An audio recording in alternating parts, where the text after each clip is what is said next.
Welcome back, guys, to Fog Entertainment, and we're here with another movie review. And this one is called 17. This is actually a good movie. I think a lot of people in it, but basically, before this, we'll go to the woman's house. We Rosie O'Donnell, not quite Rosie O'Donnell to be honest, but basically we follow them. Before that, in the prologue, we do like an intro of this African American bloke, and down the street he's basically like, this ain't gonna go according to plan, is it?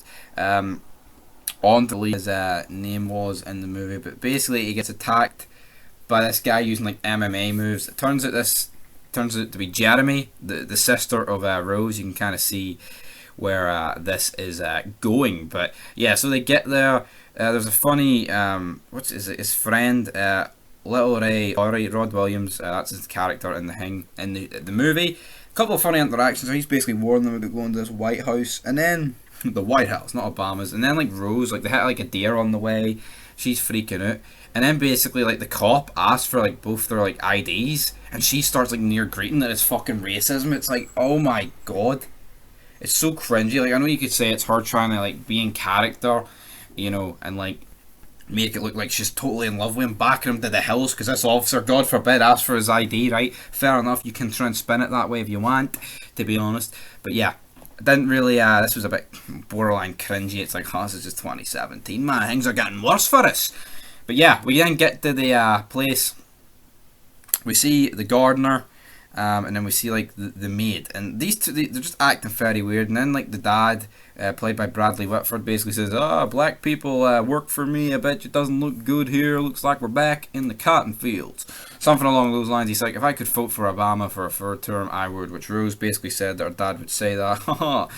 And then your big man Chris, he has like he goes outside, and then like the gardener guy runs past him, right?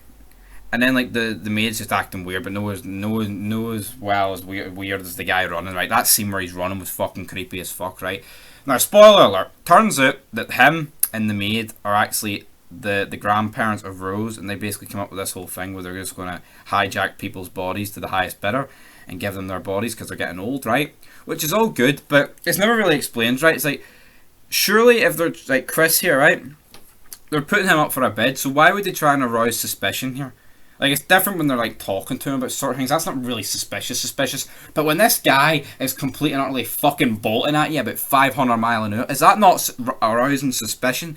Bit retarded, in my opinion. He then goes inside the house, and then the mother, Missy, damn it, she basically makes him go into a hallucination here with the whole teapot hanging. That basically comes back to fuck him later on in the movie. He then wakes up while of sweat. Oh shit. He then phones Rod, basically tells him what's going on. He's basically like, man, they turned black people into sex slaves, which is a pretty funny line. Then like the next day, all these like people come, we're like, what the fuck's going on here? It turns out it's the bidders for him. They're asking him all these questions. Even Jeremy, the brother of Rose, is like, are you into MMA? Obviously trying to find out, is this guy going to be able to withstand like an MMA attack? Well, that's the way I figure it out. Like, I mean, if this guy was Brock Lesnar, Chris, like, or Bobby Lashley, I mean, I don't think Jeremy's going to fucking get him down the headlock and defeat him.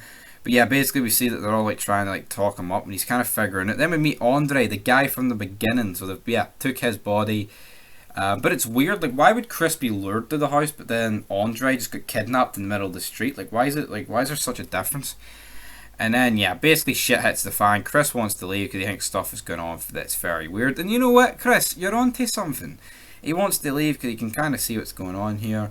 Putting two to two together. He also talks to a blind guy. Turns out the blind guy ends up winning him in the actual bidding warfare. But yeah, him and Rose agree to leave, and as they're packing their stuff, he finds a red box. He opens the red box, and it's a picture of Rose with all these different black guys, right? And see, at this point, she said she never had a black boyfriend. You can clearly see that something mad is going on here, right? And that she cannot be trusted. See, at this point, you are fucked. You're seeing all these brainwashed black people in this house that are basically being... you know something's clearly up. You can tell. What's up, my brother? Good to see another brother. And Andre's like a fucking 90-year-old white guy. So, see, at this point, why doesn't Chris just lock Rose in a headlock and absolutely annihilate her? Like, kill her? Like, I mean, that's what I would have done if I was him personally. He doesn't. He goes downstairs. He starts begging for the keys off. Rose, the fucking keys, man! She doesn't give him them. And then basically the process happens. He then goes into the initiation in the room after getting knocked out. He's about to go into the operation, but smart Chris, smart cookie, put cotton in his ears to not hear the teacup hang. He then batters Jeremy. He then sticks the deer's antlers through Dean, which is actually a pretty good death. Jeremy then starts attacking him as he goes to leave. Then it finishes off Jeremy with a smart maneuver. Missy gets killed. Good death here, but then like he just leaves Rose. Like I guess he wanted out of the house, but leaves Rose. He then runs over the gardener, which he's in. Then he's like, oh, it's this relates me back to my mama. So then he basically gets her in the car, and she like grabs the wheel. You fucking ruined my house! Crashes the car. Boom. Rose somehow hears this, even though she didn't hear anything else downstairs in the house. Fucking ridiculous. I mean, that's just a fucking plot hole, if we're being honest. Stupid writing. Then heads out with Granddaddy O, the guard, the housekeeper, not the housekeeper, the groundskeeper guy.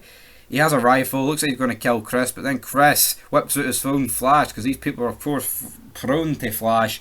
He then turns the gun, shoots Rose in the stomach, shoots himself. Rose is still alive. Chris goes to choke her out. The police arrive, but is it the police? No, it's Rod Williams, and they drive off happily ever after. But Rod also had a funny scene where he's trying to explain the whole thing to the cops, and they just weren't buying it, which was also very funny. But anyway, guys, that is Get Out.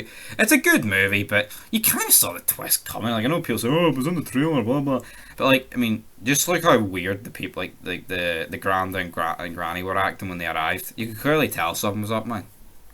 Weird as fuck. Till next time, okay, any.